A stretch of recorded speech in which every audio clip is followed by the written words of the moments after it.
Periods అనేవి రెగ్యులర్‌గా రావడం లేదు. సో, ఈ పీరియడ్స్ రెగ్యులర్‌గా ఎందుకు రావడం లేదు అనే దాని గురించి మనం ఈరోజు మాట్లాడుకుందాము. హలో అండి. నేను doctor Maitreyi, fertility expert, Maitrisri fertility centre, Hyderabad. So, అసలు ఈ పీరియడ్స్ అనేవి రెగ్యులర్‌గా వస్తున్నాయా లేదా అనేది చూసుకోవడానికి జనరల్‌గా సైకిల్ అనేది ఎలా ఉంటదనేది మనం తెలుసుకోవాలి. చాలా మందికి ఒక డౌట్ ఏముంటుంది అంటే, మాకు లాస్ట్ మంత్ 5థ్‌కి డేట్ వచ్చింది. కానీ ఈ మంత్ 3కే వచ్చింది. సో, మా సైకిల్ ఇర్రెగ్యులర్‌గా అయిపోయింది అన్నట్టుగా అనుకుంటుంటారు. ఇది ఎంత మటుకు కరెక్ట్?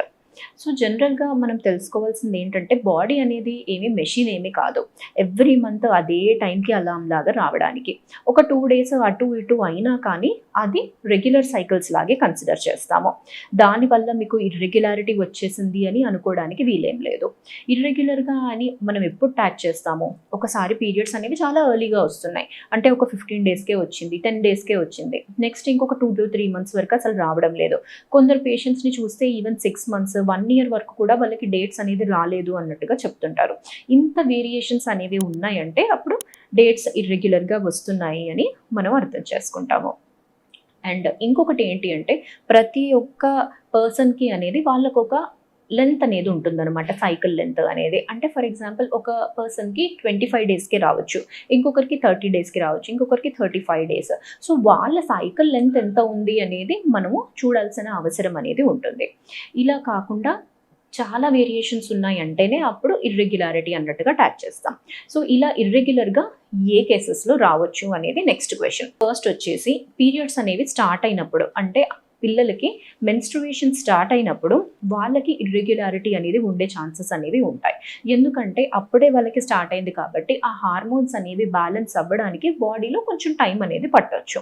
దాంట్లో ఆల్మోస్ట్ ఒక 1-2 ఇయర్స్ వరకు కూడా వాళ్ళకి ఇర్రెగ్యులర్‌గా వచ్చే ఛాన్సెస్ అనేవి ఉంటాయి. దాని తర్వాత జనరల్‌గా బాడీ అనేది అడాప్ట్ అయిపోయి తర్వాత వాళ్ళకి సైకిల్స్ రెగ్యులరైజ్ అయిపోతాయి. సో, ఇలా కాకుండా రీప్రొడక్టివ్ ఏజ్ గ్రూప్‌లో ఉన్న వాళ్ళకి ఏ కారణాల వల్ల ఇర్రెగ్యులర్ సైకిల్స్ అనేది రావచ్చు. దీంట్లో మనము చూస్తే ఫస్ట్ అనేది అండాశయంలో మనము ఒక 2 కేటగిరీస్ లాగా కేటగరైజ్ చేయొచ్చు. ఒకటొచ్చేసి పీసీఓడి ప్యాటర్న్, ఇంకొకటొచ్చేసి పువర్ ఓవేరియన్ రిజర్వ్. సో, ఈ 2 కారణాలు అనేది ఆల్మోస్ట్ ఒక స్పెక్ట్రమ్‌కి ఎండ్స్ అనమాట. అంటే ఒకటి ఈస్ట్ అయితే ఒకటి వెస్ట్. రెండిటికి అంత తేడా అనేది ఉంటుంది. బట్ బయటికి వాళ్ళ కంప్లెయింట్ ఏముంటుంది? Irregular cycles. 2 అనేది కారణాలు కంప్లీట్‌లీ డిఫరెంట్ అయినా కానీ వాళ్ళు ప్రెజెంట్ చేసే సింప్టమ్ మాత్రము ఇర్రెగ్యులర్ సైకిల్స్. సో, దీన్ని మనం తెలుసుకోవడానికి నెక్స్ట్ ఏం చేయాలి? డాక్టర్ దగ్గరికి వెళ్ళిన తర్వాత ఒక బేసిక్ అల్ట్రాసౌండ్ స్కాన్ అనేది మనం చేసినప్పుడు అండాశయంలో ఎన్ని నంబర్ ఆఫ్ ఎగ్స్ ఉన్నాయి అనేది చూడాలి. ఎన్ని నంబర్ ఆఫ్ ఎగ్స్ ఉన్నాయి అనేది మనం చూస్తే ఈ రెండిటికి డిఫరెన్స్ అనేది మనకు అర్థమవుతుంది. ఇప్పుడు పీసీఓడిలోనంటేనేమో ఎక్కువ నంబర్ ఆఫ్ ఎగ్స్ అనేవి కనపడాలి. అదే పువర్ ఓవేరియన్ రిజర్వ్ అంటేనేమో తక్కువ ఎగ్స్ అనేవి కనపడాలన్నమాట. సో, ఇక్కడ మనకు రెండిటికి డిఫరెన్స్ అనేది తెలిసిపోతుంది. దాని తర్వాత ఫర్దర్‌గా ఇంకా మనము బయోకెమికల్ లెవెల్‌లో తెలుసుకోవాలి అంటే ఏఎంహెచ్ అనే బ్లడ్ టెస్ట్ ఒకటి ఉంటుంది. Anti Mullerian hormone. ఈ బ్లడ్ టెస్ట్ ద్వారా మనము వాళ్ళ ఎగ్ రిజర్వ్ ఎలా ఉంది అనేది తెలుసుకోవచ్చు. పీసీఓడి ఉన్న వాళ్ళకి ఈ ఏఎంహెచ్ అనేది హయ్యర్ సైడ్ ఉంటుంది. అదే పువర్ ఓవేరియన్ రిజర్వ్ వాళ్ళకి ఏఎంహెచ్ అనేది చాలా తక్కువగా ఉంటుందన్నమాట. దీన్ని బట్టి మనం ఇక్కడ వాళ్ళని డిస్టింగ్విష్ చేసుకోవచ్చు. తర్వాత ఇంకా వేరే కారణాలు ఏమన్నా ఉంటాయా పీరియడ్స్ ఇర్రెగ్యులర్‌గా రావడానికి అంటే ఇంకొకటి హార్మోనల్ ఇంబాలెన్స్.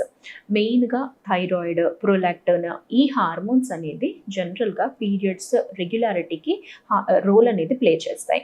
ఈ 2 హార్మోన్స్ అనేవి కూడా ఎలా ఉన్నాయి అనేది చూడాలి. కొందరిలో హైపో అన్నా, హైపర్ థైరాయిడ్ అయినా 2 ఏది థైరాయిడ్ ఎక్కువగున్నా, తక్కువగున్నా కానీ ఇలా ప్రెజెంట్ చేసే అవకాశము అనేది ఉంటుంది.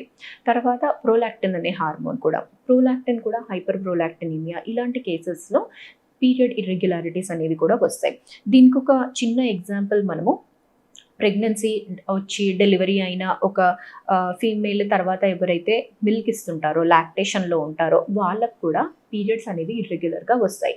ఎందుకంటే వాళ్ళల్లో మనం చూస్తే ఈ ప్రొలాక్టిన్ హార్మోన్ అనేది చాలా ఎక్కువగా ఉంటుంది. ఎందుకంటే మిల్క్ అనేది ప్రొడక్షన్ అనేది అవుతుంది కాబట్టి.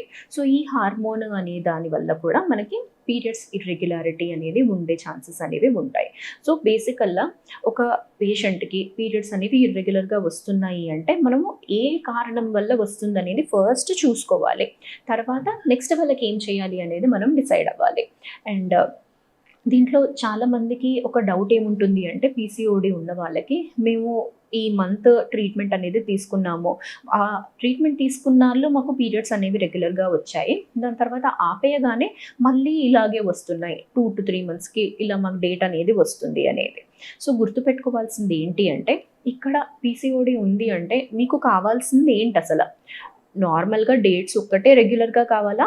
లేకపోతే పిల్లల కోసం అనేది ప్రయత్నిస్తున్నారా? అనే క్లారిటీ అనేది మనకి కావాలి. జస్ట్ డేట్స్ ఒకటే రెగ్యులర్‌గా కావాలి అంటే మీరు నార్మల్‌గా ఎవ్రీ మంత్ ఓసిపిల్స్ వాడినా కానీ, లేదు అంటే ఆఫ్టర్ 15 డేస్ ప్రొజెస్ట్రాన్ టాబ్లెట్ తీసుకున్నా కానీ మీ డేట్ అనేది వచ్చేస్తుంది. కానీ పిల్లల కోసం ప్రయత్నిస్తున్నారు అంటే మాత్రము అప్పుడు ఫర్టిలిటీ ట్రీట్మెంట్ అనేది తీసుకోవాల్సిన అవసరం అనేది పడుతుంది. Fertility treatment in the sense ఏంటి? పీసీఓడీ వాళ్ళకి ఏం సమస్య ఉంటుంది బేసికల్లీ? అండాశయం నుంచి అండం అనేది విడుదల కాదు. సో, దాని గురించి మెడిసిన్ అనేది వాడాల్సిన అవసరం ఉంటుంది. మెయిన్ టార్గెట్ ఏంటి అంటే పీసీఓడీ వాళ్ళలో ఓవ్యులేషన్ అనేది కావాలి. దాని గురించి మన ప్రయత్నాలు అనేది చేయాలి. And apart from that life style modification అది మన చేతుల్లో ఉన్నదే. కొన్ని మోడిఫికేషన్స్ అనేవి మనం చేసుకుంటే కూడా నెక్స్ట్ అనేది సైకిల్స్ కొంచెం రెగ్యులరైజ్ అయ్యే ఛాన్సెస్ అనేవి ఉంటాయి. సో, ఇలా మనకి పీరియడ్స్ ఇర్రెగ్యులర్‌గా రావడానికి ఎన్నో కారణాలనేవి ఉంటాయి. దాంట్లో మనం ఏ కేటగరీలో ఉన్నామనేది చూసుకొని, దానికి తగ్గట్టుగా మనం ట్రీట్మెంట్స్ అనేది తీసుకుంటే, అప్పుడు మీకు రెగ్యులరైజ్ అయ్యే అవకాశాలు అనేవి కూడా ఉంటాయండి. Thank you.